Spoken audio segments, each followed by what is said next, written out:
যাবো বাসায় যাবো বাসায় যাবো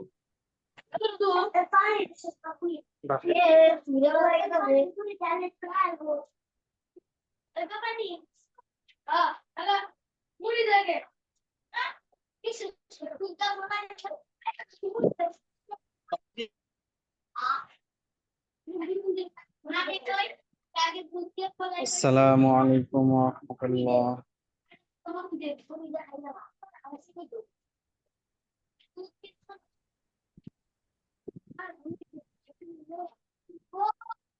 ওয়ালাইকুম আসসালাম ওয়া রাহমাতুল্লাহি ওয়া বারাকাতুহু। কেমন আছেন সাথী ভাইরা? আলহামদুলিল্লাহ, আল্লাহর অশেষ মেহেরবানি ভালোই আছি। অনেক ভালো আছি।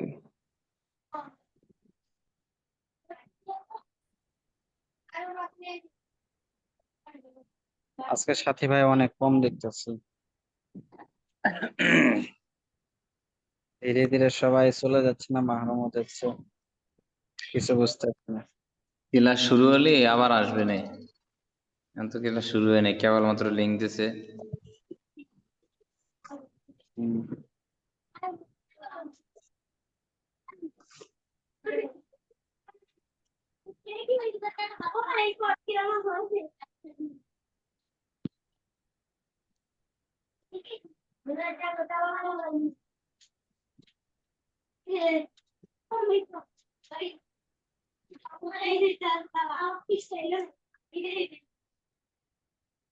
নূর নবী ভাই মিউট করে রাখেন। ঠিক আছে ভাই।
আসসালামু আলাইকুম।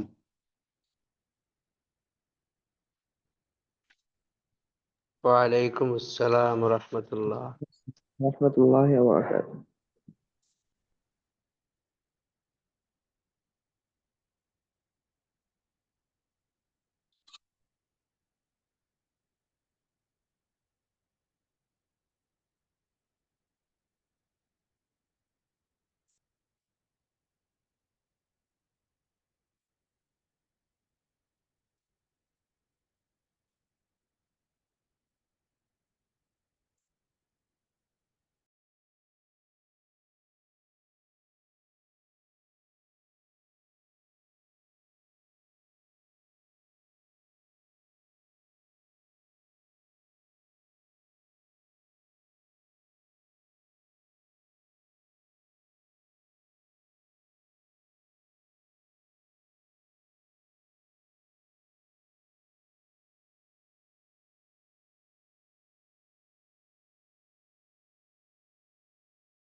السلام عليكم ورحمة الله وبركاته. ওয়ালাইকুম আসসালাম ওয়া রাহমাতুল্লাহি ওয়া বারাকাতুহু। ওয়ালাইকুম আসসালাম ওয়া রাহমাতুল্লাহি ওয়া বারাকাতুহু। আপনারা ভালো আছেন সবাই? আলহামদুলিল্লাহ, সাজি আপনি কেমন আছেন? আলহামদুলিল্লাহ। আলহামদুলিল্লাহ, আল্লাহ ভালো রেখেছেন, শুকরিয়া। মাঝখানে অনেক দিন বিরতির পরে আবার আপনাদের সঙ্গে সাক্ষাৎ নতুন আরেকটি বিষয় নিয়ে।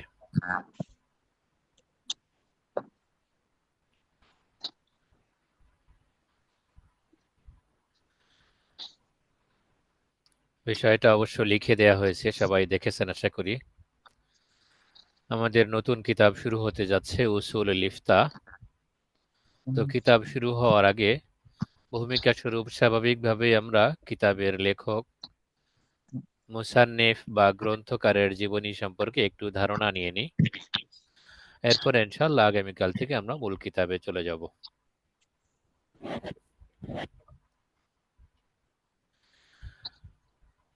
তো মাঝখানে আপনাদের পরীক্ষা হয়ে গেল, দীর্ঘ বিরতি, তারপরে আবার উপস্থিত হতে পেরেছি, আলহামদুলিল্লাহ। তো আপনারা সবাই কেমন আছেন? আলহামদুলিল্লাহ, ভালো আপনি কেমন আছেন? আলহামদুলিল্লাহ। কেউ পারিবারিক কোনো কথাবার্তায় জড়িত হলে একটু মেহেরবানি করে মিউট করে নেবেন, সবার জন্য ভালো হবে ইনশাআল্লাহ। তো পরীক্ষার বিরতির পরে আমরা যে আবার নতুন ভাবে একত্রিত হলাম, আশা করি সবাই ভালো আছেন। এর মাঝে নতুন কেউ যদি অংশগ্রহণ করে থাকেন, তাকেও আমাদের পক্ষ থেকে আলহামদুলিল্লাহ স্বাগতম। আর পুরাতন কেউ অনুপস্থিত থাকলে আশা করি অল্প সময়ের মাঝে তারাও চলে আসবেন ইনশাআল্লাহ।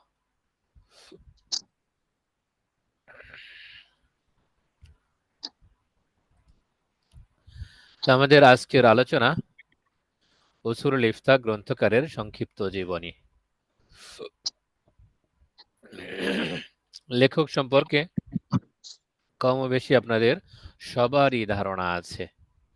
আমাদের পরিচিত মুখ, সারা বিশ্বের সবচেয়ে প্রভাবশালী ইসলামী ব্যক্তিত্ব আল্লামা মুহাম্মদ তাকি উসমানী হাফিজাহুল্লাহ তাআলা।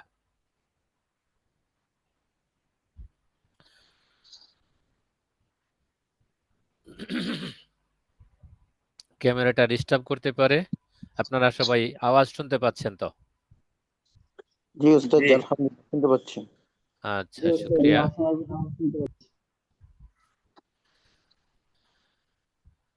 তো আল্লামা তাকি উসমানী সাহেব হাফিজাউল্লাহ সম্পর্কে সংক্ষিপ্ত আলোচনা করতে গেলেও লম্বা সময় লেগে যাবে।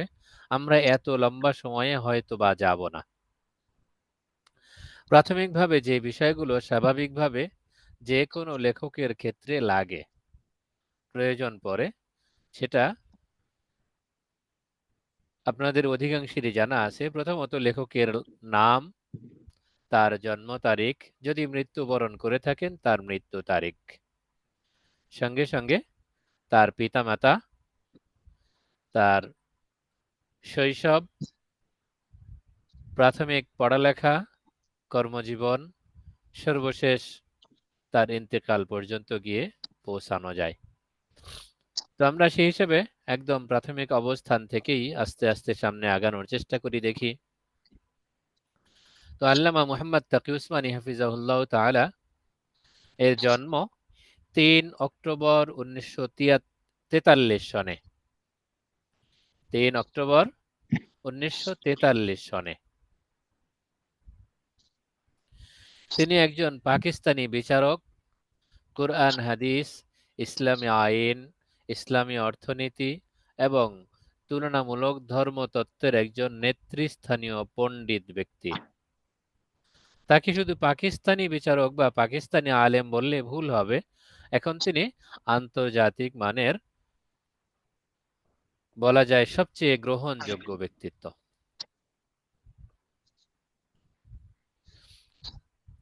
সংক্ষিপ্ত পরিচিতিতে এভাবে উল্লেখ করা যেতে পারে: তার জন্ম 1943 সনে। তার পড়ালেখা আরেকটু সামনে গিয়ে আলোচনা করছি। সংক্ষিপ্তভাবে তার অর্জনগুলো একটু তুলে ধরার চেষ্টা করি।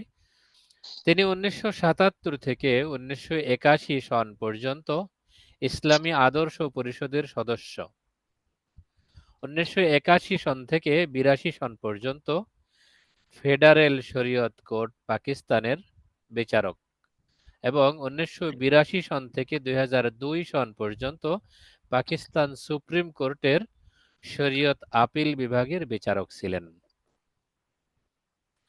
2020 সালের জরিপে তিনি বিশ্বের সবচেয়ে প্রভাবশালী মুসলিম ব্যক্তিত্ব নির্বাচিত হন। ইসলামী জ্ঞানে অগাধ পাণ্ডিত্যের জন্য তাকে শেখুল ইসলাম উপাধিতে ভূষিত করা হয়। তাকে সমসাময়িক দেওবন্দ আন্দোলনের প্রধান বুদ্ধিজীবী হিসেবে বিবেচনা করা হয়। তার মতামত এবং ফতোয়াকে ভারতের দারুল উলুম দেওবন্দ সহ বিশ্বব্যাপী দেওবন্দি আলেমরা চূড়ান্ত শব্দ হিসেবে গ্রহণ করেন। 2021 সাল থেকে তিনি পাকিস্তানের দেওবন্দি মাদ্রাসাসমূহের সর্বোচ্চ শিক্ষা বোর্ড বিফাকুল মাদারিসিল আরাবিয়া পাকিস্তানের সভাপতি হিসেবে দায়িত্ব পালন করছেন। তার পিতা সবাই চিনেন।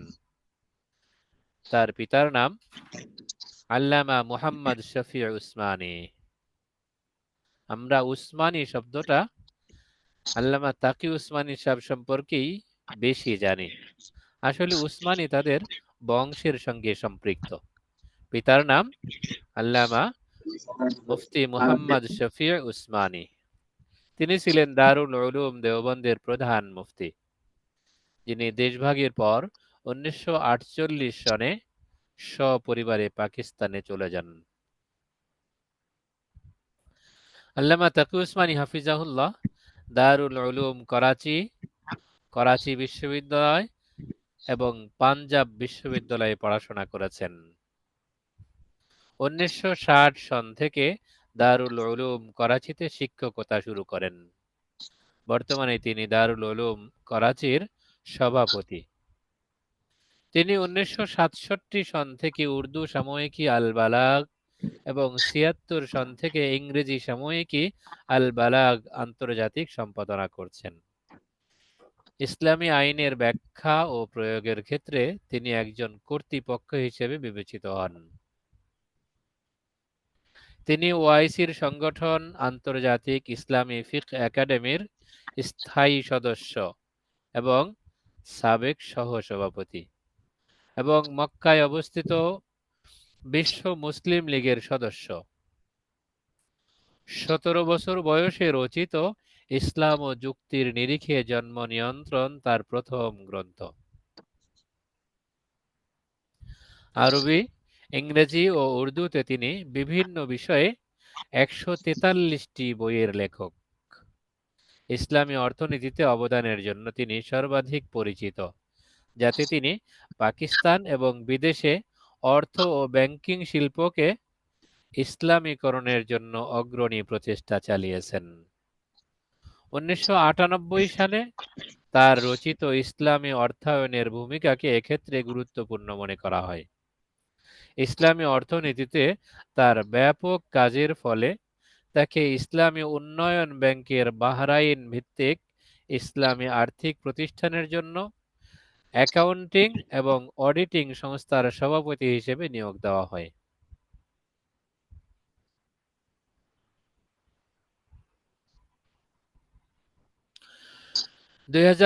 সনে তিনি পাকিস্তানের কেন্দ্রীয় ব্যাংকের শরিয়া বোর্ডের সভাপতি মনোনীত হন। তিনি মিজান ব্যাংকের শরিয়া বোর্ডের সভাপতি সহ 1 ডজনেরও বেশি ইসলামী ব্যাংক ও আর্থিক প্রতিষ্ঠানের বোর্ডে সভাপতি হিসেবে দায়িত্ব পালন করেছেন।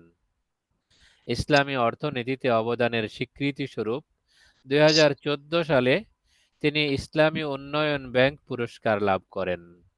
তার তত্ত্বাবধানে মাআরিফুল কুরআনের ইংরেজি অনুবাদ সম্পন্ন হয়। তিনি ইংরেজি ও উর্দু উভয় ভাষায় কুরআনের অনুবাদ ও ব্যাখ্যা রচনা করেছেন, যা দ্য নবিল কুরআন ও তাওজিহুল কুরআন নামে প্রকাশিত।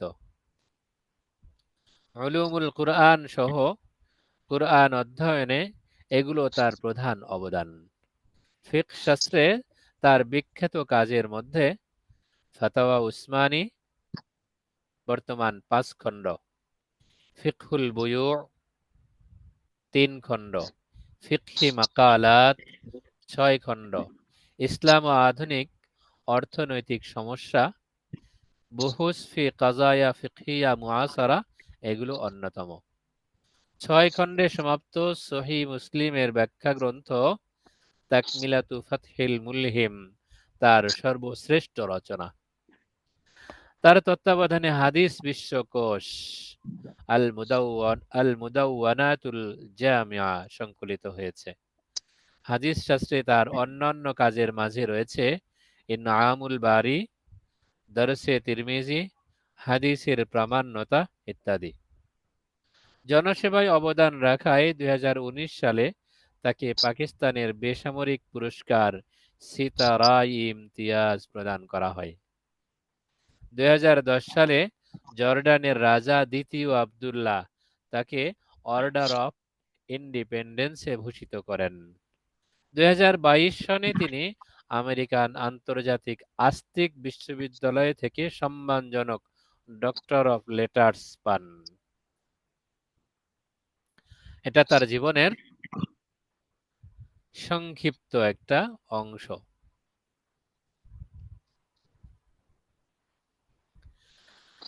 এবার তার প্রারম্ভিক জীবন নিয়ে আলোচনা করা যেতে পারে।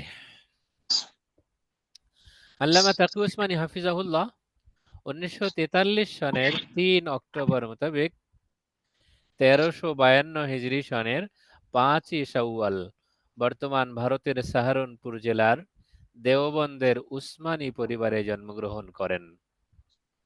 তার পিতা আল্লামা মুফতি মুহাম্মদ শফি উসমানী এবং তার দাদা ইয়াসিন উসমানী রাহিমাহুমাল্লাহ। তিনি ইসলামের তৃতীয় খলিফা উসমান ইবনে আফফান রাদিয়াল্লাহু তাআলা আনহুর বংশধর। এ কারণে তার নামের সঙ্গে উসমানী শব্দটি ব্যবহৃত হয়। তার বংশের আরেকটি উপাধি হলো মিয়াজি, অর্থ শিক্ষক। তার পিতা ও দাদা উভয়ই দারুল উলুম দেওবন্দের উস্তাজ ছিলেন। তার মায়ের নাম নাফিসা খাতুন। 5 ভাই ও 4 বোনের মাঝে তিনি সর্বকনিষ্ঠ। তার পিতা জমিয়তে উলামায়ে ইসলামের সদস্য হিসেবে পাকিস্তান সৃষ্টির পেছনে নেতৃস্থানীয় ভূমিকা পালন করেন। এজন্য নবগঠিত পাকিস্তান রাষ্ট্রে ইসলামী সংবিধান তৈরির লক্ষ্যে 1948 সালে তিনি সপরিবারে পাকিস্তানের উদ্দেশ্যে হিজরত করেন। তখন আল্লামা তাকি উসমানী হাফিজাহুল্লাহ এর বয়স হয়েছিল মাত্র 5 বছর।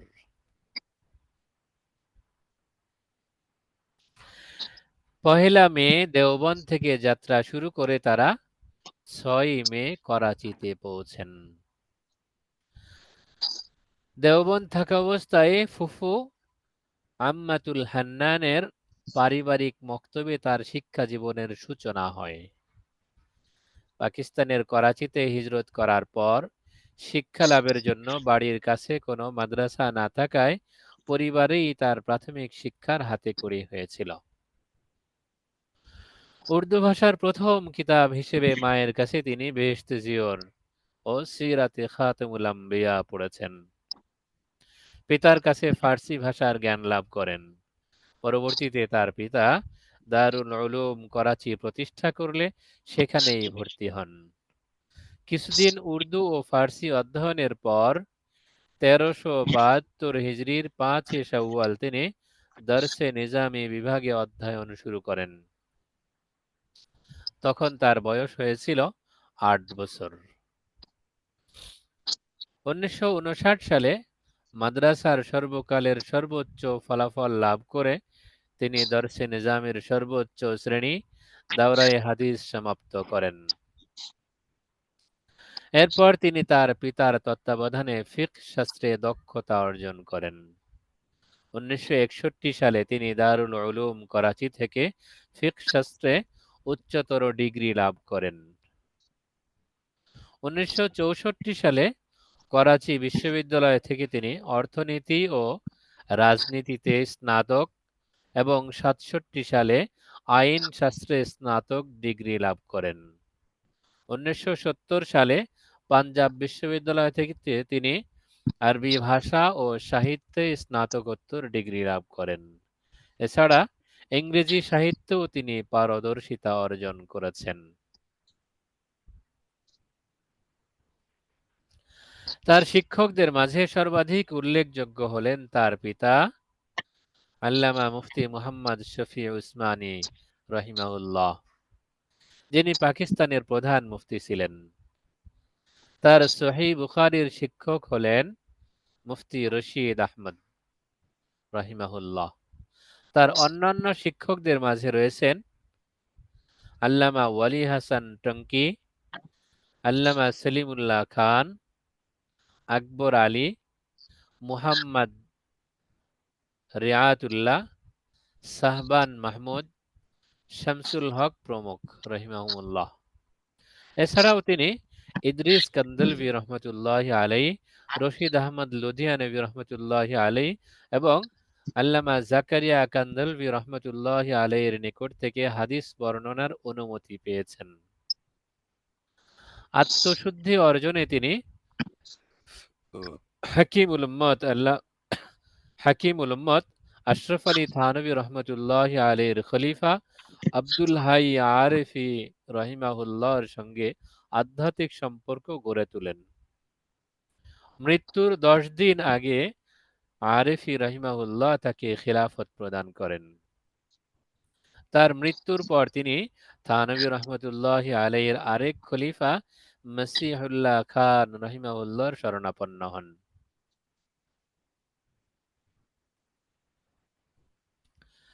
আল্লামা তাকি উসমানী হাফিজাহুল্লাহ এর কর্মজীবন।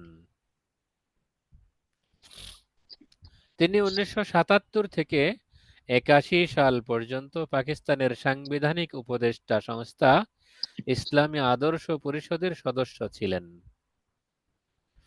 1980 থেকে 82 পর্যন্ত তিনি ফেডারেল শরীয়ত কোর্টে বিচারকের দায়িত্ব পালন করেন। 1982 সালে তিনি পাকিস্তান সুপ্রিম কোর্টের শরীয়ত আপিল বিভাগের বিচারক হিসেবে যোগ দেন। 2002 সাল পর্যন্ত তিনি এই দায়িত্বে অব্যাহত ছিলেন। 1985 থেকে 1988 সন পর্যন্ত তিনি করাচি বিশ্ববিদ্যালয়ের সিন্ডিকেট সদস্য ছিলেন। 1985 থেকে 1989 পর্যন্ত তিনি আন্তর্জাতিক ইসলামী বিশ্ববিদ্যালয় ইসলামাবাদের বোর্ড অব গভর্নেন্স সদস্য ছিলেন। 1985 থেকে 88 পর্যন্ত তিনি আন্তর্জাতিক ইনস্টিটিউট অব ইসলামিক ইকোনমিক্সের সদস্য ছিলেন। 2004 থেকে 2007 পর্যন্ত তিনি আন্তর্জাতিক ইসলামী বিশ্ববিদ্যালয় ইসলামাবাদের বোর্ড অব ট্রাস্টিজের সদস্য ছিলেন। তিনি পাকিস্তানের অর্থনীতি ইসলামীকরণ কমিশনের সদস্য হিসেবেও দায়িত্ব পালন করেছেন। 2008 পর্যন্ত তিনি যুক্তরাজ্য ভিত্তিক ইউরোপীয় বিনিয়োগ ব্যাংকের শরিয়া বোর্ডের সভাপতি হিসেবে দায়িত্ব পালন করেন।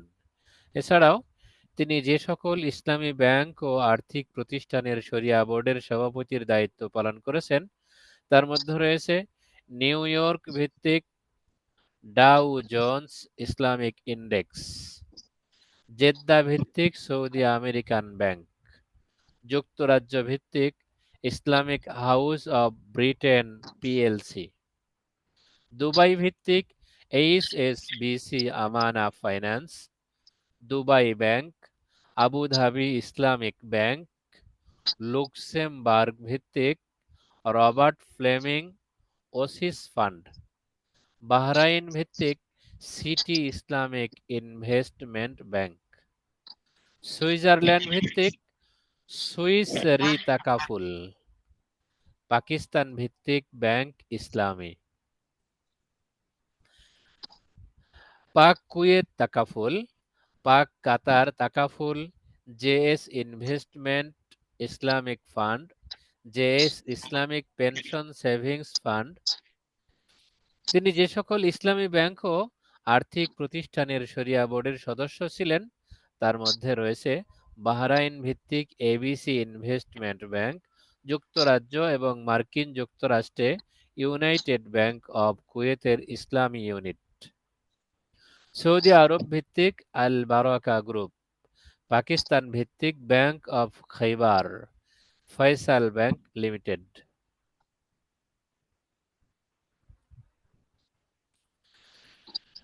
'60 সন থেকে তিনি দারুল উলুম করাচিতে শিক্ষকতা শুরু করেন। বর্তমানে তিনি এই প্রতিষ্ঠানের সভাপতি ও শেখুল হাদিস।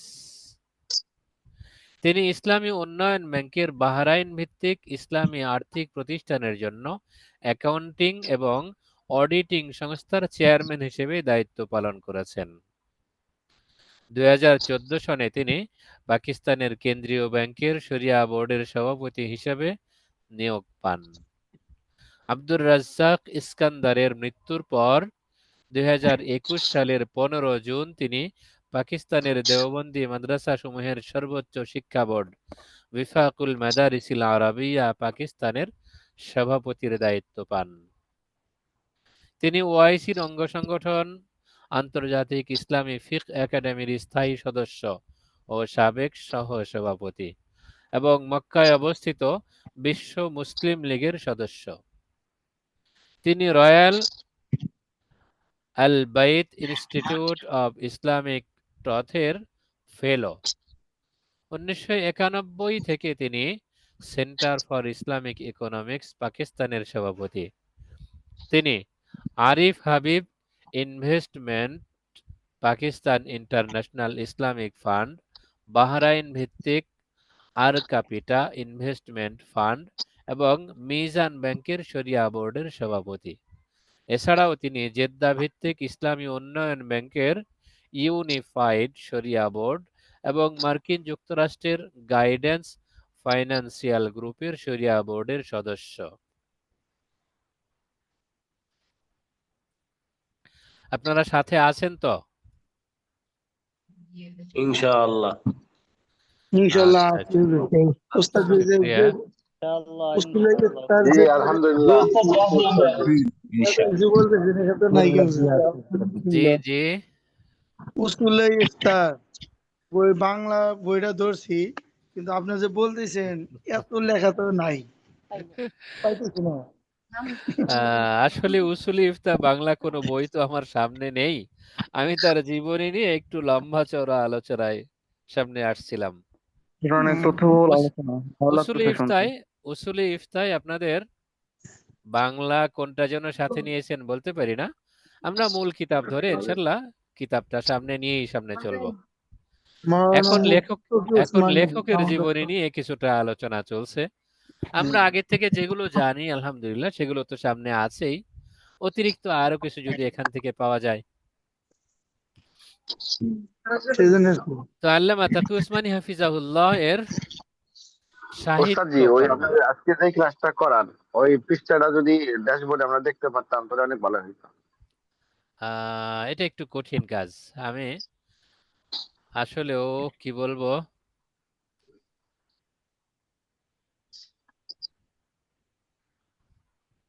অনলাইনে এতটা অভিজ্ঞ নই, যার কারণে দিতে পারছি না।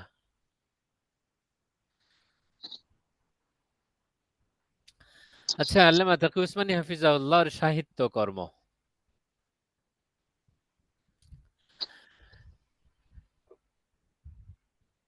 তো আল্লামা উসমানী হাফিজাহুল্লাহ 12 বছর বয়সে দৈনিক জং পত্রিকায় তাকি উসমানীর 3টি লেখা প্রকাশিত হয়। তখন তার বয়স মাত্র 12 বছর। লেখা 3টির শিরোনাম ছিল নারী সমাজ ও কাব্য চর্চা, সহশিক্ষা, নোটে ছবি প্রসঙ্গ।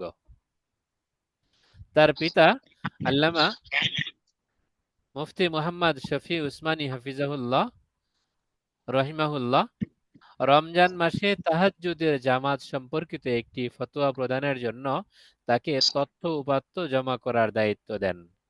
এই দায়িত্ব পালনকালে তার পিতার অনুমতিক্রমে ফতোয়াটি তিনি নিজেই রচনা করেন, যা তার পিতার সত্যায়ন সহকারে প্রকাশিত হয়। এটি ছিল তার প্রথম ফিকহি রচনা। তখন তার বয়স হয়েছিল মাত্র 15 বছর।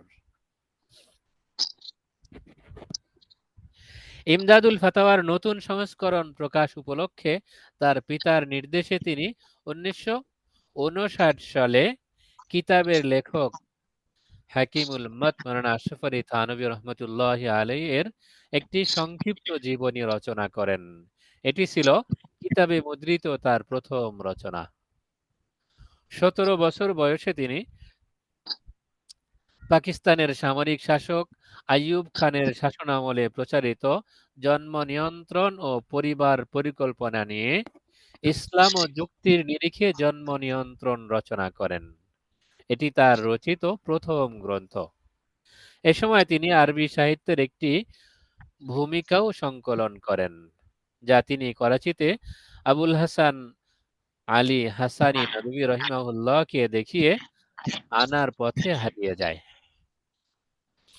1967 সালে মুফতি মোহাম্মদ শফি উসমানী রহিমাহুল্লাহ দারুল উলুম করাচি থেকে একটি মাসিক পত্রিকা হিসেবে আল বালাগ প্রকাশ করেন। তখন থেকেই আল্লামা তাকি উসমানী হাফিজাহুল্লাহ এই পত্রিকার প্রতিষ্ঠাতা সম্পাদক হিসেবে দায়িত্ব পালন করছেন। 1976 থেকে তিনি এর ইংরেজি সংস্করণ আল বালাগ আন্তর্জাতিক সম্পাদনা করছেন। আরবি, ইংরেজি ও উর্দুতে তার রচিত ও তার বক্তৃতা প্রবন্ধ থেকে সংকলিত গ্রন্থের সংখ্যা 143,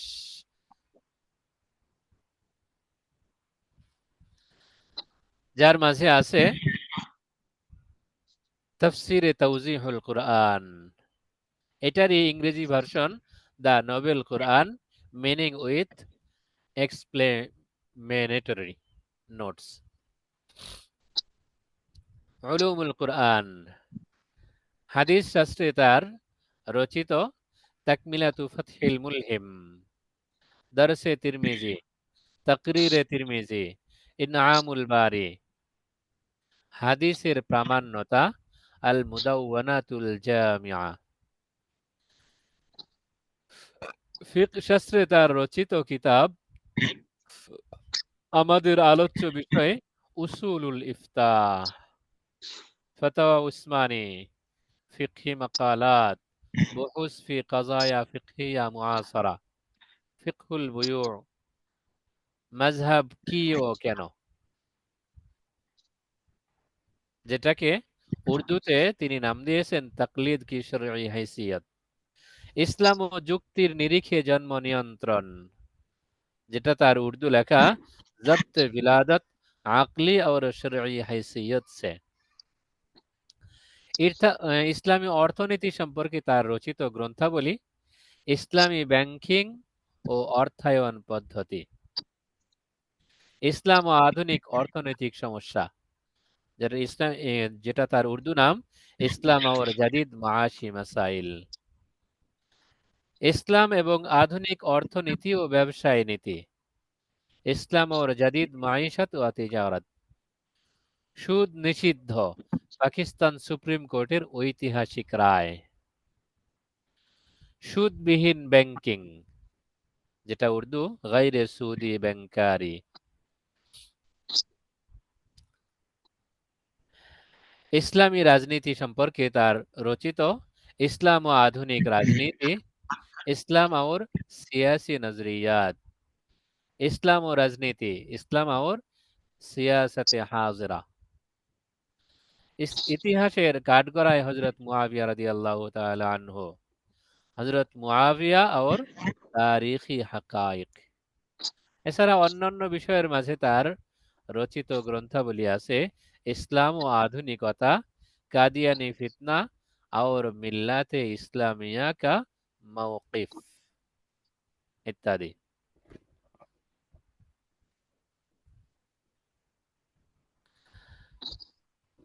তার অবদান রাজনীতি। আল্লামা তাকি উসমানী হাফিজাহুল্লাহ কখনো সক্রিয় রাজনীতির সঙ্গে জড়িত হননি, তবে তিনি বুদ্ধিভিত্তিকভাবে রাজনীতিতে অবদান রেখেছেন। তার সম্পাদিত আল বালাগের সম্পাদকীয়তে তার রাজনৈতিক চিন্তাধারার বহিঃপ্রকাশ হয়েছে। তার পিতা মুফতি মুহাম্মদ শফি উসমানী রহিমাহুল্লাহ পাকিস্তান আন্দোলনের কর্মী ছিলেন এবং এই আন্দোলনকে সমর্থন করে প্রতিষ্ঠিত জমিয়তে উলামায়ে ইসলামের প্রতিষ্ঠাকালীন নেতা ছিলেন। 1970-এর দশকে পাকিস্তানে নতুন সংবিধান রচনার তোড়জোড় শুরু হলে তিনি আল বালাগে এই সম্পর্কে ইসলামী সংবিধানের মর্মকথা এবং সংবিধানের ইসলামী ধারাসমূহ শীর্ষক দুটি সম্পাদকীয় লিখেন, যা যথাক্রমে 1971 সালের মার্চ ও এপ্রিল সংখ্যায় প্রকাশিত হয়। তিনি আল্লামা আব্দুল হক আকরাবির তত্ত্বাবধানে 1973 সালে গৃহীত পাকিস্তানের সংবিধানের খসড়া পর্যালোচনায় অংশগ্রহণ করেন এবং এর জন্য কিছু সংশোধনমূলক প্রস্তাবনা তৈরি করেন, যা জাতীয় পরিষদের সদস্য আল্লামা আব্দুল হক আকরাবির মাধ্যমে সংসদে উপস্থাপিত হয়, যার মাঝে কিছু প্রস্তাবনা গৃহীত হয়। ইসলামের রাজনৈতিক তত্ত্ব বিশ্লেষণ করে তিনি ইসলাম ও রাজনীতি রচনা করেন। এই গ্রন্থে তিনি রাজনীতি কেন্দ্রিক বিভিন্ন মতবাদ ও ইসলামের সঙ্গে তার সংঘর্ষ এবং রাষ্ট্রের পরিচিতি, ইসলামী রাষ্ট্রের ধারণা ইত্যাদি বিষয়ে আলোচনা করেছেন। আধুনিক রাজনীতিতে মুসলমানদের প্রচেষ্টা, নির্বাচন, ভোট, মুসলিমদের ঐক্য ইত্যাদি বিশ্লেষণ করে তিনি ইসলাম ও আধুনিক রাজনীতি রচনা করেন। ব্যক্তি কেন্দ্রিক রাজনৈতিক ইতিহাস ও চিন্তাধারা বিশ্লেষণ করে তিনি দুটি গ্রন্থ রচনা করেছেন, যা ইতিহাসের কাঠগড়ায় হযরত মুআবিয়া রাদিয়াল্লাহু তাআলা আনহু এবং আশরাফ আলী থানভী রহমাতুল্লাহি আলাইহির রাজনৈতিক চিন্তাধারা নামে প্রকাশিত। 1974 সালে আহমদিয়াদের অমুসলিম ঘোষণার দাবিতে পাকিস্তানে খতমে নবুয়ত আন্দোলন শুরু হলে তার পরিপ্রেক্ষিতে প্রধানমন্ত্রী জুলফিকার আলী ভুট্টো একটি সংসদীয় তদন্ত কমিটি গঠন করেন এবং তাদের বিচারিক ক্ষমতাও প্রদান করেন। এই কমিটি উভয় পক্ষ থেকে তাদের মতামত সাপেক্ষে উপযুক্ত প্রমাণ আহ্বান করেন। পাকিস্তানের আলেমদের সর্বসম্মতিক্রমে মুসলিমদের পক্ষ থেকে এ বিষয়ে বক্তব্য উপস্থাপনের জন্য আল্লামা তাকি উসমানী হাফিজাহুল্লাহকে দায়িত্ব দেওয়া হয়। আল্লামা তাকি উসমানী হাফিজাহুল্লাহ এই বিষয়ে প্রায় 200 পৃষ্ঠার একটি গ্রন্থ রচনা করেন, যা মিল্লাতে ইসলামিয়া কা মাওকিফ নামে প্রকাশিত হয়। 29 ও 30 আগস্ট এটি সংসদে উপস্থাপিত হয়। উভয় পক্ষের যুক্তি প্রমাণ পর্যালোচনার পর সংবিধান সংশোধন করে আহমদিয়াদের অমুসলিম ঘোষণা করা হয়। আহমদিয়া বুঝতে পেরেছেন তো আশা করি সবাই? আমাদের দেশে যারা কাদিয়ানী হিসেবে অধিক পরিচিত, এরা তো বিভিন্ন জায়গায় আহমদিয়া মুসলিম জামাত হিসেবে পরিচিত। তাহলে তাদের পাকিস্তানি অমুসলিম ঘোষণার পেছনে আল্লামা তাকি উসমানী হাফিজাহুল্লাহর অবদান অপরিসীম।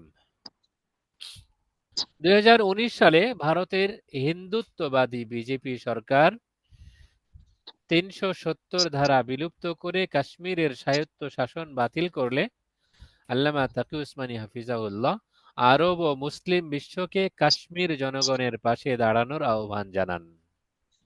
তিনি বিজেপি সরকারের এই প্রচেষ্টার তীব্র নিন্দা করে বলেন, মুসলমানদের বিরুদ্ধে ধর্মান্ধতায় নিমজ্জিত ভারতের ফ্যাসিবাদী সরকার প্রত্যেক সপ্তাহে শত শত মুসলমানকে হত্যা করে এবং মুসলিম কাশ্মীরকে শাসন করে সেখান থেকে মুসলমানদের উচ্ছেদ করে তাদের জায়গায় মূর্তি পূজকদের বসিয়ে এটিকে আরেকটি ফিলিস্তিন বানাতে চায়। 2021 সালে তালেবানদের কাবুল বিজয়কে স্বাগত জানিয়ে আল্লামা তাকি উসমানী হাফিজাহুল্লাহ বলেন, কাবুলে তালেবানদের শান্তিপূর্ণ প্রবেশ, তাদের সাধারণ ক্ষমার ঘোষণা এবং শান্তিপূর্ণভাবে ক্ষমতা হস্তান্তর নিশ্চিত করা আমাদের মক্কা বিজয়ের কথা মনে করিয়ে দেয়। এটা বিশ্ববাসীর কাছে প্রমাণ করেছে যে আল্লাহর উপর ভরসা করার শক্তির সামনে উচ্চ প্রযুক্তির কোনো শক্তি দাঁড়াতে পারে না। সবার জন্য একটি শিক্ষা। 2022 সালের এপ্রিলে তিনি নারী শিক্ষার উপযুক্ত ব্যবস্থা করার প্রয়োজনীয়তা ব্যাখ্যা করে আফগানিস্তানের আমির হিবাতুল্লাহ আখুন্দজাদা বরাবর একটি চিঠি লিখেন। 2022 সালের 28 জুলাই এক রাষ্ট্রীয় সফরে তিনি আফগানিস্তানে ভ্রমণ করেন এবং আফগান সরকারের সাথে তেহরিকি তালিবান পাকিস্তান, নারী শিক্ষা, পাকিস্তান আফগানিস্তান সম্পর্ক ইত্যাদি বিষয়ে আলোচনা করেন। 2023 সালের 24 জানুয়ারি আন্তর্জাতিক ইসলামী বিশ্ববিদ্যালয় ইসলামাবাদ কর্তৃক আয়োজিত পয়গামে পাকিস্তান জাতীয় সম্মেলনে তিনি তেহরিকি তালিবান পাকিস্তানের সশস্ত্র কার্যক্রমের সমালোচনা করে একটি ফতোয়া জারি করেন, যা সম্মেলনে উপস্থিত সকল ঘরানার আলেমদের সর্বসম্মতিক্রমে গৃহীত হয়। এই ফতোয়ায় তিনি পাকিস্তান রাষ্ট্রের বিরুদ্ধে যে কোনো সশস্ত্র কার্যকলাপ একটি বিদ্রোহ ও হারাম এবং ইসলামী আইন অনুসারে নিষিদ্ধ ঘোষণা করেন। 2023 সালের 7 ডিসেম্বর তিনি হুরমতে মসজিদে আকসা কনফারেন্সে যোগদান করেন। ইসরায়েল হামাস যুদ্ধ শুরু হওয়ার পর হামাসের সমর্থনে এই কনফারেন্সের আয়োজন করা হয়। এতে তিনি দ্বিরাষ্ট্র সমাধানের বিরোধিতা করে ইসরায়েল রাষ্ট্রের অস্তিত্বের অধিকারকেই নাকচ করে দেন এবং হামাস যোদ্ধাদের মুজাহিদ আখ্যা দিয়ে এক ঐতিহাসিক ভাষণ প্রদান করেন। 2019 সালের 22 মার্চ পাকিস্তানের করাচিতে আল্লামা তাকি উসমানী হাফিজাহুল্লাহর গাড়ি বহরে গুলি বর্ষণের ঘটনা ঘটে। এ ঘটনায় তিনি বেঁচে গেলেও তার 2 নিরাপত্তা রক্ষী নিহত হন। এই হামলার তদন্তে 2024 সালের 20 জানুয়ারি করাচি থেকে এক প্রশিক্ষিত সন্ত্রাসীকে আটক করে কাউন্টার টেরোরিজম ডিপার্টমেন্ট 2021 সালের 8 জুলাই আল্লামা তাকি উসমানী হাফিজাহুল্লাহর একান্ত সাক্ষাৎ প্রার্থী এক ব্যক্তিকে তল্লাশি করে পকেট থেকে ছুরি উদ্ধার করা হয়। এই ঘটনাকে আল্লামা তাকি উসমানীকে ছুরিকাঘাতে হত্যার প্রচেষ্টা হিসেবে উল্লেখ করা হয়। ইসলামী আইন 1977 সালে মোহাম্মদ জিয়াউল হক ক্ষমতায় আসার পর তার প্রচেষ্টায় পাকিস্তানকে ইসলামীকরণ শুরু হয়। তিনি ইতিপূর্বে গঠিত পাকিস্তানের সাংবিধানিক উপদেষ্টা সংস্থা ইসলামী আদর্শ পরিষদে নতুন করে প্রাণ সঞ্চার করেন। তিনি আল্লামা তাকি উসমানী হাফিজাহুল্লাহকে এই পরিষদের সদস্য হিসেবে নিয়োগ প্রদান করেন। আল্লামা তাকি উসমানী হাফিজাহুল্লাহ 1977 থেকে 81 সাল পর্যন্ত এই পরিষদের দায়িত্ব পালন করেন। এই পরিষদের মাধ্যমে 1979 সালে তিনি হুদুদ অধ্যাদেশের খসড়া তৈরিতে সহায়তা করেছিলেন, যাতে পাকিস্তানি দণ্ডবিধিতে কিছু ফৌজদারি অপরাধের জন্য শরিয়া আইনের প্রবর্তন করা হয়। 1973 সালে পাকিস্তানের নতুন সংবিধান রচনার পর পাকিস্তান সুপ্রিম কোর্টে একটি ইসলামী শাখা খোলার দাবি উঠতে থাকে। আল্লামা তাকি উসমানী হাফিজাহুল্লাহ 1974 সালে আল বালাগে এ বিষয়ে একটি রূপরেখা প্রস্তাব করেন। মোহাম্মদ জিয়াউল হক ক্ষমতায় আসার পর তার ইসলামীকরণের অংশ হিসেবে ফেডারেল শরীয়ত কোর্ট এবং পাকিস্তান সুপ্রিম কোর্টে শরীয়ত আপিল বিভাগ গঠিত হয়। তিনি 1981 সালে আল্লামা তাকি উসমানী হাফিজাহুল্লাহকে ফেডারেল শরীয়ত কোর্টের বিচারক এবং 1982 সালে পাকিস্তান সুপ্রিম কোর্টে শরীয়ত আপিল বিভাগের বিচারক হিসেবে নিয়োগ প্রদান করেন। 2002 সাল পর্যন্ত তিনি বিচারকের দায়িত্ব পালন করেন। সুপ্রিম কোর্টের বিচারক হিসেবে তিনি 1992 সালে পাকিস্তানের সব ধরনের সুদ নিষিদ্ধ করে দেওয়ার ঐতিহাসিক রায়ে প্রভাবশালী ছিলেন। পরবর্তীতে তার এই রায়টি সুদ নিষিদ্ধ পাকিস্তান সুপ্রিম কোর্টের ঐতিহাসিক রায় নামে বই আকারে প্রকাশিত হয়। আল্লামা তাকি উসমানী হাফিজাহুল্লাহ তার লিখিত নুকুশে রফতগি গ্রন্থে তার বিচারক হওয়ার ঘটনার স্মৃতিচারণ করে বলেন, মোহাম্মদুল্লাহ হাফিজজি একটি চিঠির মাধ্যমে রাষ্ট্রপতি মোহাম্মদ জিয়াউল হকের নিকট এ বিষয়ে সুপারিশ করেছিলেন।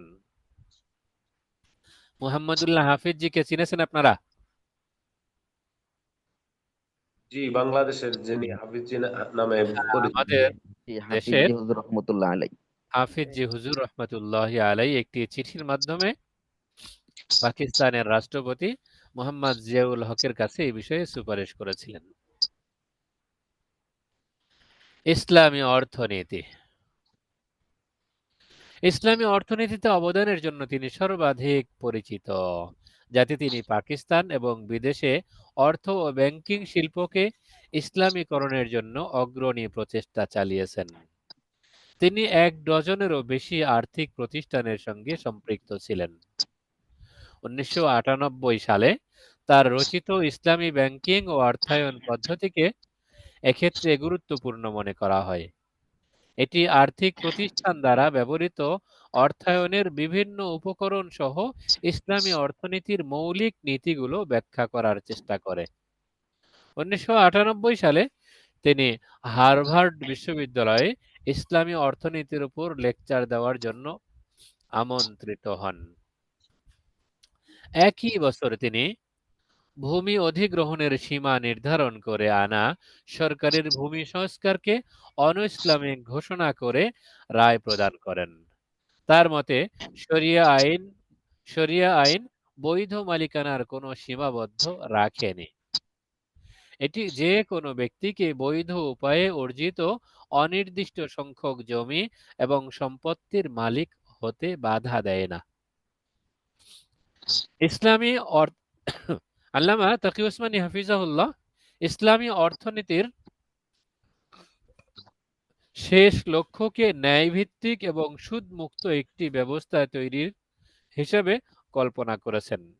তিনি এই লক্ষ্য অর্জনের দিকে শিল্পের অগ্রগতির অভাব হিসেবে যা দেখেন তার সমালোচনা করেন এবং ইসলামী অর্থায়ন নিয়ে তিনি সাধারণত প্রতিরক্ষামূলক অবস্থান গ্রহণ করেন।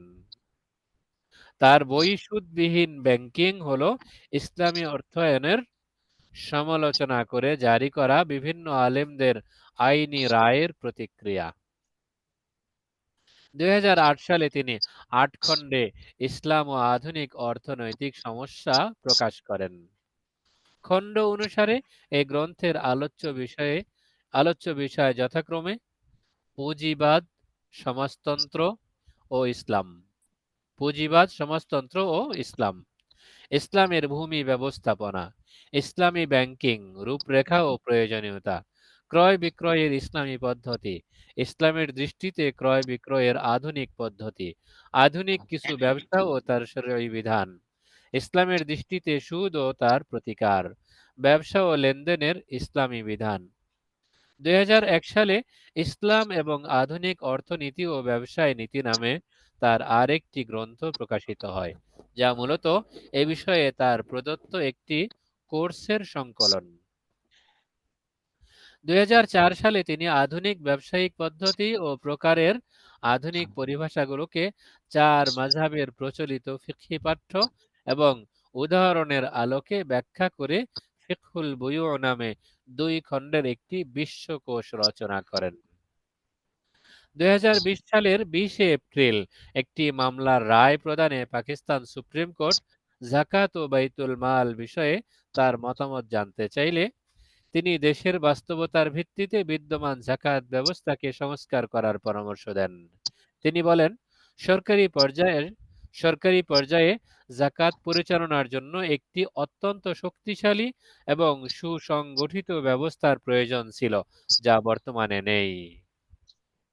তার মতামত আদালতের রেকর্ডে রাখার নির্দেশ দেয় সুপ্রিম কোর্ট।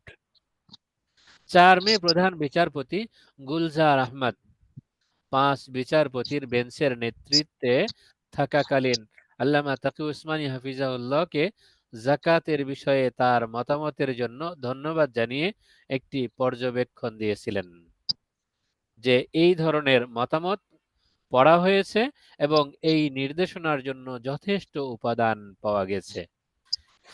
তিনি করাচিতে একটি ইসলামী অর্থনীতি সেন্টারও প্রতিষ্ঠা করেছেন, যা দেশের ব্যবসায়ী শ্রেণীকে ইসলামী শরীয়ত মোতাবেক তাদের ব্যবসা বাণিজ্য পরিচালনার জন্য সেবা প্রদান করে। এবার ফিকহ শাস্ত্র। ইসলামী আইনের ব্যাখ্যা ও প্রয়োগের ক্ষেত্রে তিনি একজন কর্তৃপক্ষ হিসেবে বিবেচিত হন। তিনি ওআইসির অঙ্গ সংগঠন আন্তর্জাতিক ইসলামী ফিকহ একাডেমির স্থায়ী সদস্য ও সাবেক সহ সভাপতি। ছাত্র জীবন থেকে তিনি আল্লামা ওয়ালি হাসান টঙ্কি রহমতুল্লাহি আলাইহির অধীনে ফতোয়ার কাজ শুরু করেন এবং দারুল উলুম করাচি থেকে তিনি অসংখ্য ফতোয়া প্রদান করেন, যা ফতোয়ায়ে উসমানী নামে একত্রে প্রকাশিত হয়। 2004 সালে তার রচিত 2 খণ্ডের বুহুস ফি কাযায়া ফিকহিয়া মুআসারা প্রকাশিত হয়, যা আধুনিক ইসলামী আইন শাস্ত্র সংক্রান্ত বিষয়গুলো আলোচনা করে। 2011 সালে তিনি ফতোয়া প্রদানের নীতি ব্যাখ্যা করে উসুলুল ইফতা রচনা করেন, যা এ বিষয়ে একটি পাঠ্য বই হিসেবে পঠিত হয়। আধুনিক বিভিন্ন সমস্যা নিয়ে অনুষ্ঠিত বিভিন্ন সেমিনারে তিনি যে সকল প্রবন্ধ উপস্থাপন করেছেন তার সমষ্টি হল ফিকহি মাকালাত, যা 2012 সালে 6 খণ্ডে প্রকাশিত হয়। তাফসীর শাস্ত্র।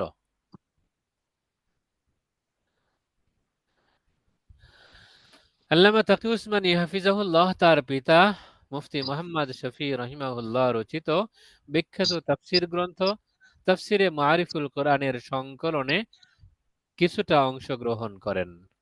তার মধ্যে তিনি 3টি সূরা যথা সূরা সাদ, সূরা সাফফাত এবং সূরা যুখরুফের তাফসীর রচনা করেন এবং তার পিতা তা সম্পাদনা করেন। মারিফুল কোরআনের রচনা সমাপ্ত হলে তিনি পিতার নির্দেশে এর একটি ভূমিকা রচনার কাজ শুরু করেন।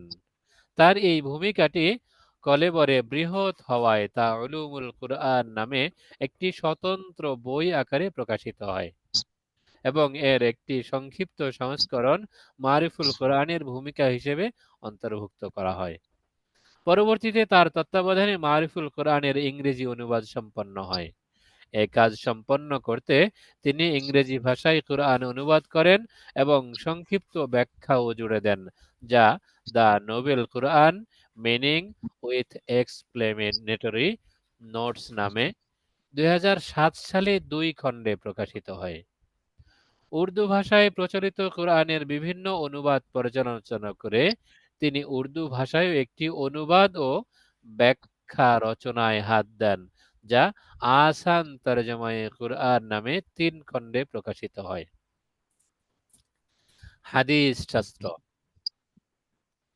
তিনি 1979 সালে আমেরিকার শিকাগো শহরে অনুষ্ঠিত একটি সেমিনারে হাদিসের প্রামাণ্যতার উপর একটি বক্তব্য দেন, যা পরবর্তীতে হাদিসের প্রামাণ্যতা নামে প্রকাশিত হয়। শিক্ষা জীবন সমাপ্তির পর থেকে তিনি দারুল উলুম করাচিতে হাদিসের পাঠদান শুরু করেন। সুনান তিরমিজির ওপর দেওয়া তার পাঠ থেকে 3 খণ্ডে দরসে তিরমিজি, বর্তমান 5 খণ্ড, এবং 2 খণ্ডে তাকরিরে তিরমিজি সংকলিত হয়। সহিহ বুখারীর উপর দেওয়া তার পাঠ থেকে সংকলিত হয় 8 খণ্ডের ইনামুল বারী। আল্লামা শাব্বির আহমদ উসমানী হাফিজাহুল্লাহ ফাতহুল মুলহিম নামে সহিহ মুসলিমের একটি ব্যাখ্যা গ্রন্থ রচনা করেন। মৃত্যুর পূর্ব পর্যন্ত তিনি এর 3 খণ্ড রচনা করতে সমর্থ হয়েছিলেন। পিতার নির্দেশে আল্লামা তাকি উসমানী হাফিজাহুল্লাহ 1976 সালের 25 মে গ্রন্থটির বাকি অংশ রচনায় হাত দেন। 1994 সালের 4 আগস্ট কাজটি সমাপ্ত হয়, যা তাকমিলাতু ফাতহিল মুলহিম নামে প্রকাশিত। এটি তার জীবনের সর্বশ্রেষ্ঠ রচনা হিসেবেও সমাদৃত। তার তত্ত্বাবধানে আল মুদাওয়ানাতুল জামিআ নামে 40 খণ্ডে সমাপ্ত একটি আন্তর্জাতিক হাদিস বিশ্বকোষ সংকলনের কাজও শুরু হয়। 2018 সালে এর প্রথম খণ্ড প্রকাশিত হয়। আধ্যাত্মিকতা। তিনি হাকিমুল উম্মাত থানভী রহমতুল্লাহ আলাইহির 2 খলিফা আল্লামা আব্দুল হাই আরিফি ও মসিহুল্লাহ খান সাহেব রহিমাহুমাল্লাহ এর সাথে আধ্যাত্মিক সম্পর্ক স্থাপন করেন এবং তাদের উত্তরসূরি মনোনীত হন। তিনি করাচিতে দীর্ঘ সময় ধরে মসজিদে বাইতুল মুকাররমে সাপ্তাহিক বয়ান দিয়ে থাকেন। তার এ সকল বয়ানের সংকলন ইসলাহি খুতুবাত নামে 14 খণ্ডে প্রকাশিত হয়েছে। এছাড়াও আধ্যাত্মিকতা, সমাজ ও ব্যক্তি সংশোধন নিয়ে তার রচনার মধ্যে ফর্দ কি ইসলাহ, জিকির ওয়া ফিকির, খুতুবাতে উসমানী, ইসলাহি মুআশারা অন্যতম।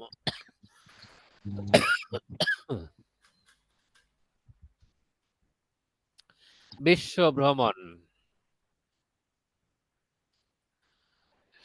1951 সালে তিনি পিতার সাথে সৌদি আরবে হজে গমন করেন। 1955 সালে তিনি পিতার সাথে ভারতে তার জন্মস্থান দেওবন্দে যান। তিনি পুনরায় সৌদি আরবে 1963 সালে উমরা ও 64 সালে হজে গমন করেন।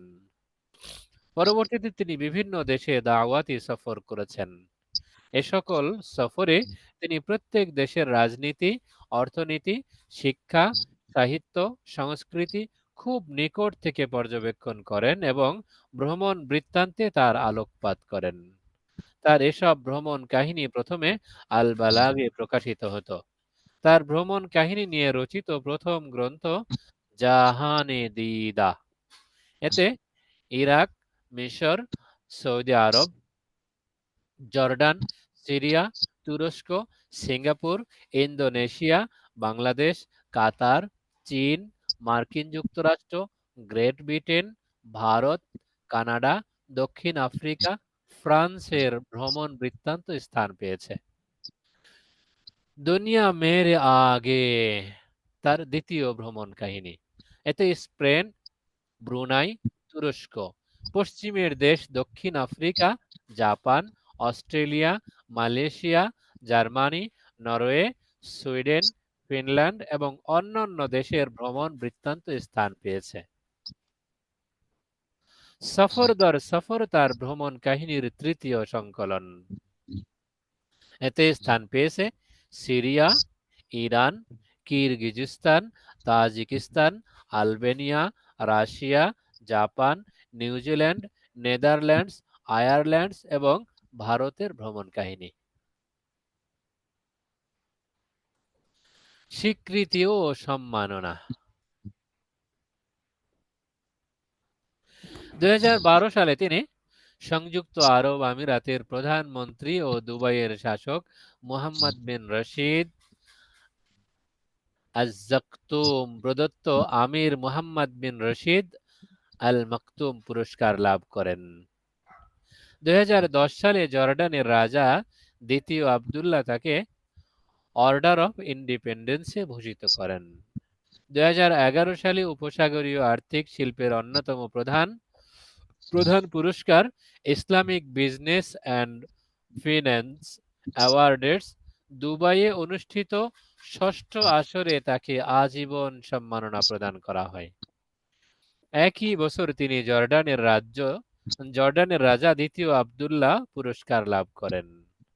2014 সালে তিনি ইসলামী অর্থনীতির সর্বোচ্চ পুরস্কার ইসলামী উন্নয়ন ব্যাংক পুরস্কার লাভ করেন। শ্রীলঙ্কায় অনুষ্ঠিত Islamic finance forum of south Asia পুরস্কারের 2016 আসরে তাকে আজীবন সম্মাননা প্রদান করা হয়।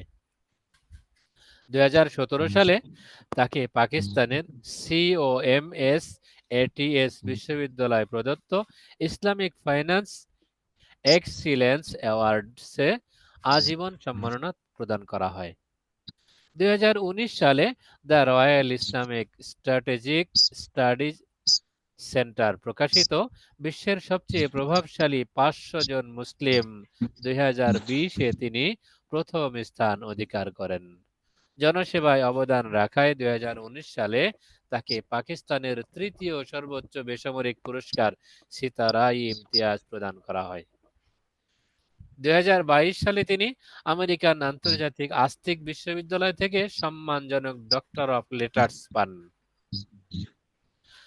বিভিন্ন সময় বিভিন্ন ব্যক্তিবর্গ তাকে মূল্যায়ন করে যে সকল মন্তব্য করেছেন তার মধ্যে রয়েছে পাকিস্তানের প্রাক্তন প্রধানমন্ত্রী ইমরান খান তাকে মুসলিম বিশ্ব ও পাকিস্তানের অমূল্য সম্পদ হিসেবে বর্ণনা করেছেন। সিরিয়ান মুসলিম ব্রাদারহুডের তৃতীয় সর্বোচ্চ উপদেষ্টা আব্দুল ফাত্তাহ আবু গুদ্দা রাহিমাহুল্লাহ তার লিখিত তাকমিলাতু ফাতহিল মুলহিম পড়ে তাকে তীক্ষ্ণ মেধার অধিকারী, বিদগ্ধ মুহাদ্দিস, বিজ্ঞ ফকিহ ও স্বভাবজাত সাহিত্যিক হিসেবে বর্ণনা করেছেন। কাতার বিশ্ববিদ্যালয়ের অধ্যাপক ও মিশরীয় ইসলামী পণ্ডিত ইউসুফ আল কারজাভি রাহিমাহুল্লাহ তাকে মূল্যায়ন করে বলেন, আমি তার মাঝে একজন বিজ্ঞ বিদগ্ধ ফকিহের নিদর্শন দেখতে পাই। তিনি শরীয়তের দলিল প্রমাণের গভীর চিন্তা ভাবনা এবং সে আলোকে মাসাইল আহরণ করতে পারেন। যিনি একাধিক মতের মাঝে সঠিক মত নিরূপণ করতে সক্ষম, যিনি সমসাময়িক সমস্যা ও মতবাদ সম্পর্কে পূর্ণ সচেতন, যিনি ইসলামী বিধিবিধান বাস্তবায়নে বদ্ধপরিকর এবং মুসলিম দেশে বিচার কাজ করতে আগ্রহী। তিনি আল্লামা তাকি উসমানী হাফিজাহুল্লাহ লিখিত তাকমিলাতু ফাতহিল মুলহিম পড়ে বলেন, আমি এই ব্যাখ্যা গ্রন্থে মুহাদ্দিসের দক্ষতা, ফকির যোগ্যতা, শিক্ষকের দর্শন, বিচারকের বিচক্ষণতা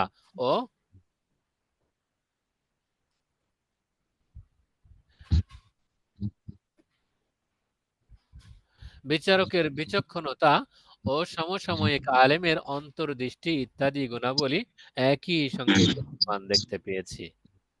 আমি সহিহ মুসলিমের নতুন পুরাতন অনেক ব্যাখ্যা গ্রন্থ দেখেছি, কিন্তু মুফতি মুহাম্মদ তাকি উসমানীর কিতাবের ন্যায় দেখিনি। আল্লামা তাকি উসমানীর পিতা আরিফুল কোরআনের রচয়িতা মুফতি মোহাম্মদ শফি উসমানী রহিমাহুল্লাহ তার ছেলের লিখিত উলুমুল কোরআন পড়ে মন্তব্য করেন, আমার মনে হয়েছে আমি যদি আমার অসুস্থতার সময়ও এমন একটি কিতাব লেখার ইচ্ছা করতাম তাহলে আমি এমন কিতাব লিখতে পারতাম না। ভুল বলেছি, আমি যদি আমার সুস্থতার সময়ও এমন একটি কিতাব লেখার ইচ্ছা করতাম তাহলে আমি এমন কিতাব লিখতে পারতাম না। ভারতীয় ইসলামী ধর্ম প্রচারক জাকির নায়েক তাকে বিশ্বের দুইজন শ্রেষ্ঠ ইসলামী অর্থনীতিবিদের অন্যতম হিসেবে বর্ণনা করেছেন।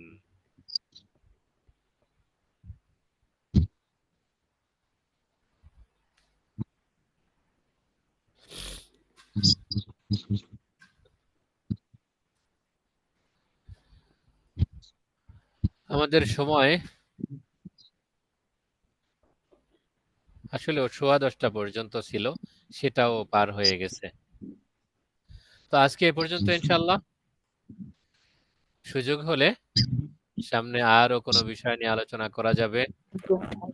আপনাদের উপস্থিতিও খুব দ্রুত হচ্ছে, 49-এ নেমে এসছে। তাহলে আগামীকাল থেকে ইনশাআল্লাহ আমরা আসসালামু আলাইকুম। সূরাতুল ইফতার মূল কিতাব শুরু করতে যাব। উস্তাদ জি, একটা প্রশ্ন ছিল। ওয়ালাইকুম আসসালাম ওয়া রাহমাতুল্লাহ। খুবই সংক্ষিপ্ত হলে। আমাদের বাংলাদেশে যে ইসলামী ব্যাংক আছে, এটা কি এই জায়গায় টাকা রাখা কি জায়েজ হবে কি হবে না? জি, আমাদের বাংলাদেশে যে ইসলামী ব্যাংক আছে, এই জায়গায় টাকা রাখা জায়েজ হবে কি হবে না? বলে দিলে ভালো হইতো, মেহরবানি। একটা ব্যাপারে জটিল দুইবার প্রশ্ন করে আলোচনা হয়েছে। ফেলেছেন। বাংলাদেশে যে ইসলামী ব্যাংক আছে সেখানে টাকা রাখা জায়েজ হবে কিনা?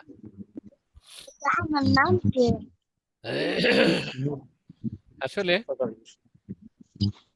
বিষয়টা আপেক্ষিক বিষয়।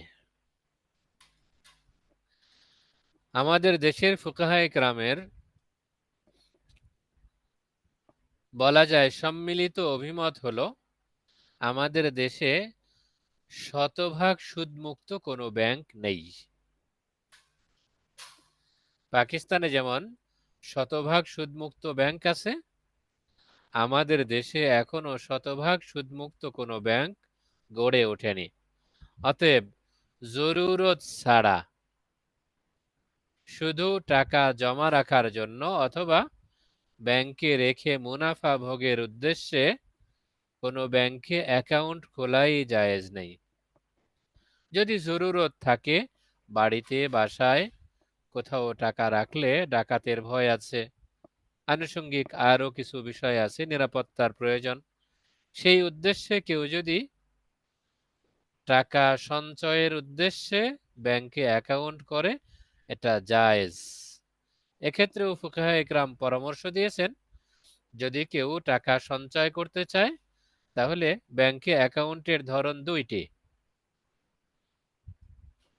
একটা কারেন্ট অ্যাকাউন্ট আর একটা সেভিংস অ্যাকাউন্ট।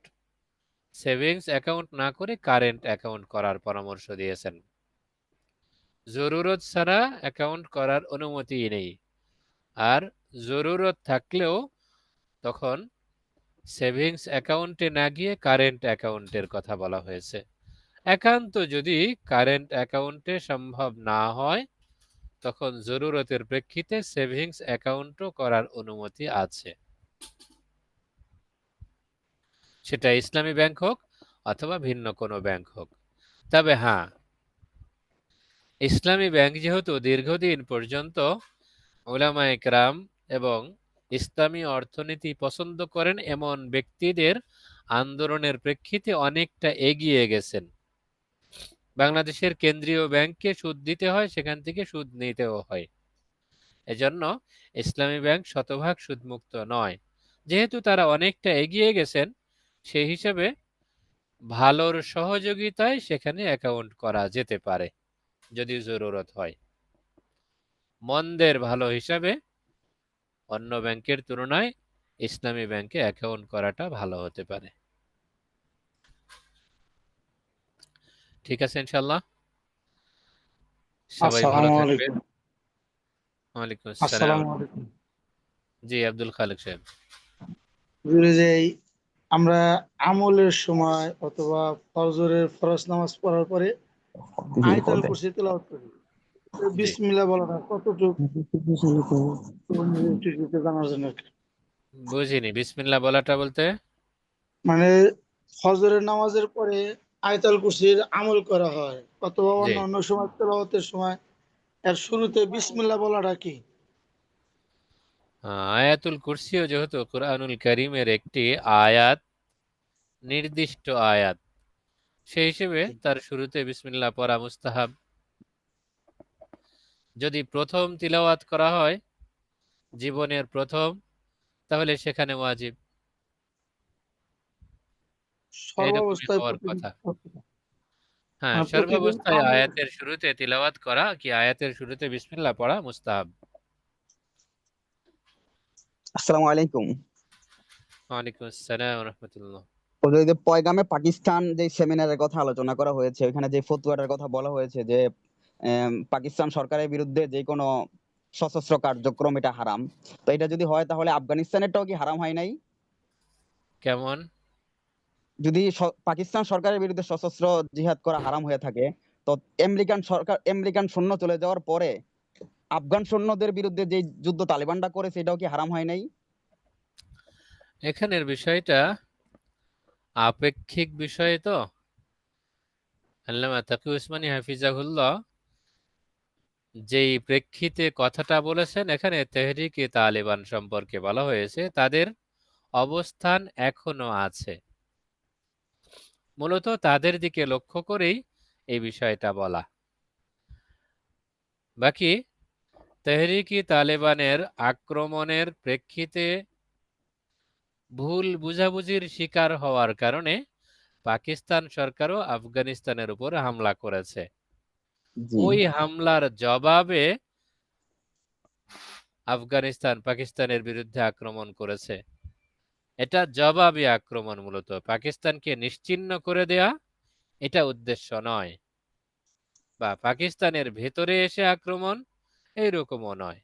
ভেতরে থেকে দেশের শাসকের বিরুদ্ধে বিদ্রোহ করা এক জিনিস, আর স্বতন্ত্র রাষ্ট্রে তাদের আত্মরক্ষার্থে আরেক রাষ্ট্রে আক্রমণ করা এটা ভিন্ন জিনিস। এজন্য ওইটাকে হারাম বলাটা মনে হয় কিয়াসে মিলে না। বাংলাদেশ সরকারের বিরুদ্ধে যদি সশস্ত্র কোনো জিহাদ হয় সেটা কি হারাম হবে?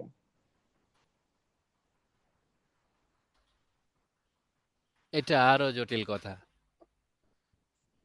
এইরকম অঙ্গনে এইভাবে প্রশ্ন আসলেও একটু ঝুঁকিপূর্ণ।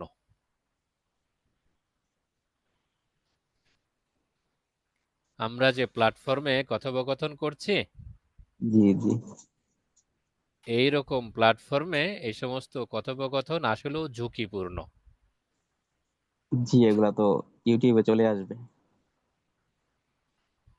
কথাটা আমি বলি, আমার নিজের থেকে বলি, অথবা আপনার প্রশ্নের প্রেক্ষিতে বলি, কথাটার নিসবত আমার দিকেই হবে। এজন্য এই জায়গাগুলো খুবই সতর্কতার সাথে এড়িয়ে চলা চাই। একান্ত কোনো প্রশ্ন যদি থাকে সাক্ষাতে হওয়া চাই। এই বিষয়টা কেমন? জি জি সাক্ষাতে হলে এটা তুলনামূলক নিরাপদ। জি তাছাড়া এই জি ভার্চুয়াল জগতের যত কথা, আসলে আমরা যাই বলি, আমরা যতটুকু বুঝি আর যাই করি, ভার্চুয়াল জগৎটা আমাদের হাতে নিয়ন্ত্রিত না। আমরা এখান থেকে সুযোগ নিচ্ছি, বাকি এটা আমাদের হাতে নিয়ন্ত্রিত না। জি এজন্য এই জায়গাগুলো থেকে খুব সতর্ক থাকা চাই। আমাদের ক্লাসে আমরা আমাদের প্রয়োজন যতটুকু ততটুকু আলোচনার চেষ্টা করব ইনশাআল্লাহ। ইনশাআল্লাহ। ঠিক আছে ইনশাআল্লাহ। তো সবাই ভালো থাকবেন, আবার ইনশাআল্লাহ আগামীকাল সাক্ষাৎ হবে। ইলাল লিকা। আসসালামু আসসালাম। আলাইকুম ওয়া রাহমাতুল্লাহি ওয়া বারাকাতুহু। ওয়া আলাইকুম আসসালাম ওয়া ওয়া রাহমাতুল্লাহি ওয়া বারাকাতুহু।